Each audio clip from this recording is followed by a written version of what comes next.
काय साहेब, काळे कपडे आज एकदम चकाचक दिसताय. ए वाडकाव, साहेब माग आहेत, माग बस. अरे होय होय. काय साहेब, बरे आहात ना? तू माझं सोड, त्या सज्जाच्या जमिनीचं काय झालं ते बोल. साहेब, काम चालू आहे, पण जरा ॲडव्हान्स भेटलं असतं तर काम एकदम सुपर फास्ट झालं असतं.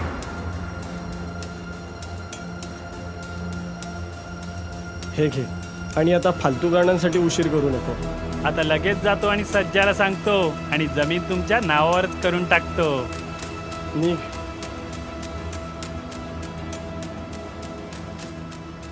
चला येतो साहेब.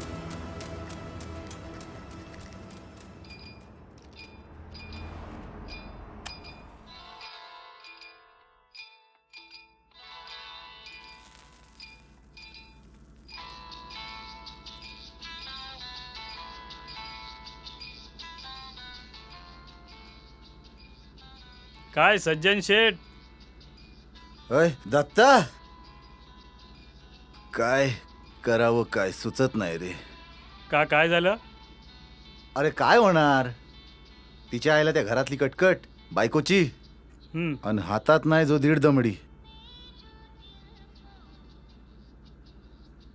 त्या निलेला जो सांगतो आहे जरा जमीन थोडीशी विकूया, तो पण जो ऐकत नाही. डोक्याचा जो भुसकाट झालाय.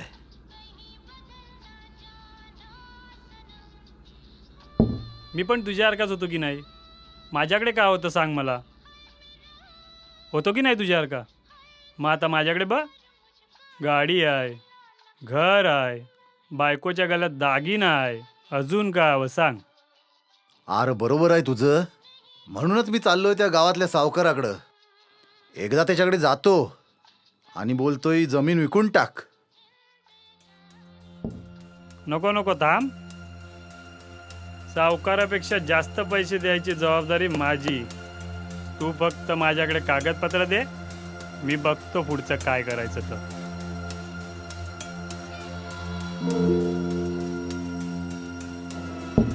आर पण त्या बारक्या भावाचं काय? कोण, निल्या? वय वय, सोपं आहे. सोपं आहे म्हणजे काय? हा तू आणि ह्या निल्या, आणि निल्याला असा हळूच बाजूक सरकवायचा.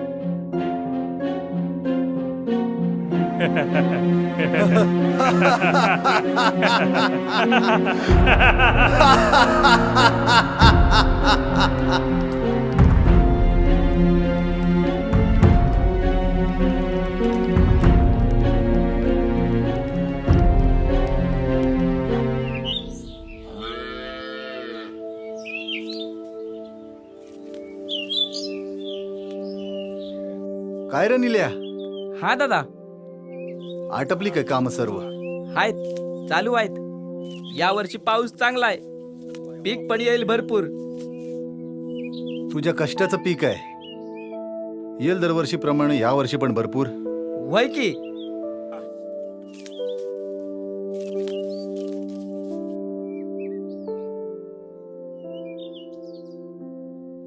निल्या, हा, एक बोलायचं होतं र. अरे बोल ना, आपल्यात काय लपून आहे आता? नाही राग म्हणून घेऊ नको, पण थोडं महत्वाचं बोलायचं होतं र. बोल रे बोल.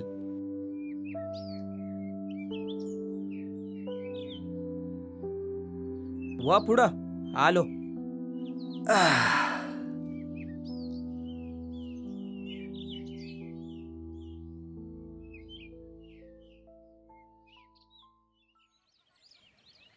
हा दादा बोल ना. ये जरा बस की.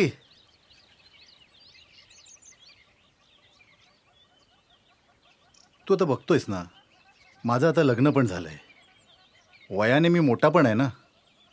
चायला हाताला काय काम पण नाही. थोडं काम करून कुठे पैसे कमवतोय, त्यामध्ये कुठे घर चालतंय आता. अरे काळजी कशाला करतोयस? मी आहे ना, तुला किती पैसे हवेत बोल, मी तुझी व्यवस्था करतो. अरे तसं नाही र, तुझ्याकडे पैसे मागायला कसली लाज. पण माझ्या डोक्यात एक विचार होता, आपली शेतजमीन विकून टाकूया. अरे येडा की खुळा झालाय तू? आपली कष्टाची जमीन विकायला चाललायस? अरे तू कष्ट कर, नोकरी कर, काहीतरी कर आणि स्वतःचं घर चालव. आपल्या जमिनीला अजिबात हात नाही लागला पाहिजे.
या आलात घरी गिळायला. काम तर काय करत नाहीयच, नुसतं यायचं, आयतं गिळायचं आणि मग काय बायको हायच, बायकोच्या जीवावर जगायचं.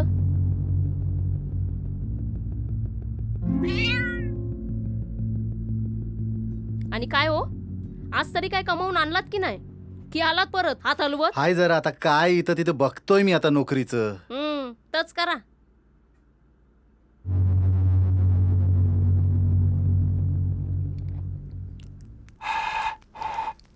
कधी सुधारणार आहे आमचा माणूस काय माहित.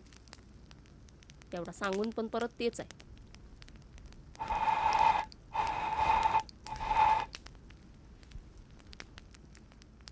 काय हो, कसला विचार करताय? अगं हा, त्या नील्याला सांगतोय की आपली थोडीशी शेती विकूया म्हणून, तर नुसता नाही नाही नाही नाही एवढंच. तुमचाच भाव तो, तुमच्यासारखाच बोलणार. तरी कधी आपलं चांगलं झालेलं बघवलंय त्याला, नुसता सगळ्यात मोडता घालायचा. हो, मी काय म्हणते, तो आपल्या गावात आलाय तो डीलर का फिलर कोणतो, त्याच्याकडे जावा ना तुम्ही आज आणि त्याला सांगा की माझी थोडीशी शेतजमीन आहे, ती मला विकायची आहे आणि जरा लवकरात लवकर बघ म्हण काय ते. नाही तर मग तुमचं तुम्ही बघा काय ते. अगं पण डीलरची काय गरज आहे, मी माझ्या भावाशी बोलतोय ना. तुमच्या भावाशी बोलताय? काय सांगताय? अहो, तुम्ही बोलून झालं असतं ना तर एवढ्या दिवसात आपण श्रीमंत झालो असतो. जावा आणि उद्याच्या उद्या काय ते ठरवून या. हो, काय सांगते मी?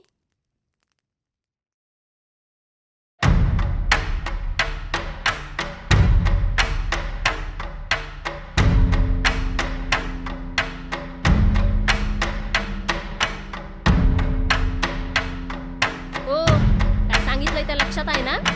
डोक्यात ठेवा जरा, नाही तर या परत आज हात हलवून. हो, आज काय तो सोक्ष मोक्ष झालाच पाहिजे. हा,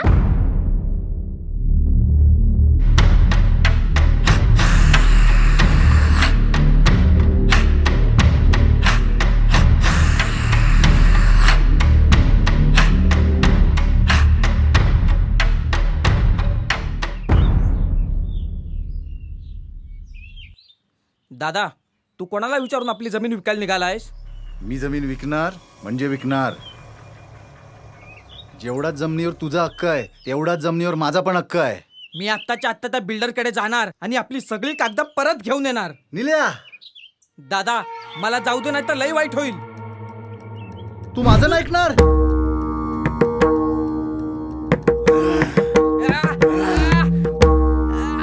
तुला सांगत होतो ना जमीन विकूया म्हणून.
दादा लागलं.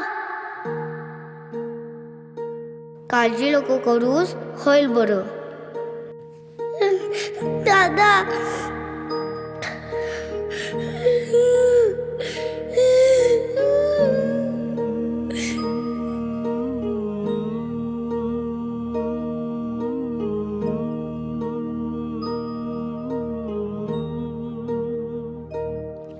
दादा तू माझ्यासोबत असशील ना?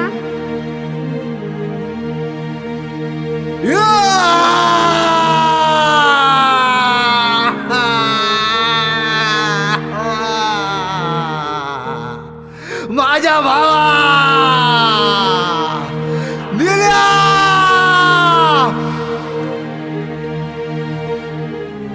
दादा